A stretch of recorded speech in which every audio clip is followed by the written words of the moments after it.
Održavanje ovog važnog događaja nije mogla spriječiti niti kiša. Javnosti je predstavljen jedan od najstarijih sačuvanih primjeraka statuta grada, simbol kolektivnog identiteta, kojeg je dubrovački pjesnik Ilija Crijević po važnosti usporedio sa dubrovačkim zidinama. Ovu restauraciju bismo u stvari morali gledati baš u toj ravni, kao da nam je jedan važan dio plašta naših zidina obnovljen. Ovo je naravno mali predmet, mi ga možemo držati u dvije ruke, ali važnost njegove restauracije je usporediva kao da su nam Minčetu obnovili. Sam statut je pravni tekst na kojem se kroz stoljeća korištenja vide svi tragovi minulog vremena, objašnjava Lonza, te dodaje. Na njemu imate pohabana mjesta jer se na njih polagala ruka prilikom prisizanja.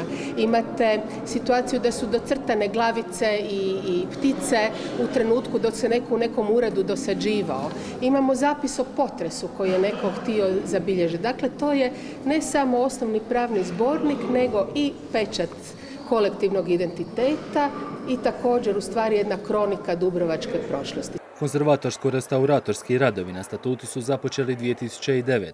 Najveća mehanička oštećenja bila su upravo na samom uvezu.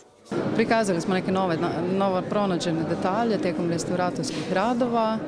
Napravilo se dosta nedestruktivnih istraživanja koja nam je dala dosta informacija o samoj povijesti knjige. Najviše se zapravo potrošilo vremena na uvezu.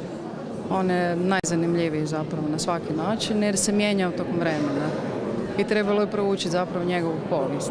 Jedan od ciljeva obnove ovog važnog dokumenta bilo je i buđenje povijesnog identiteta svih Dubrovčana. Kao što ja mislim svako doživi uzbuđenje kad je na festi Svetog Vlaha ili kad se vada riznice iz moćnika katedrale, to je nekako slično uzbuđenje. Znači, mi smo tu samo neki u lancu dugog niza Dubrovčana kojima to nešto predstavlja i znači. Tekst statuta sastavljen je 1272. a formalno je na snazi ostao čak 5 stoljeća.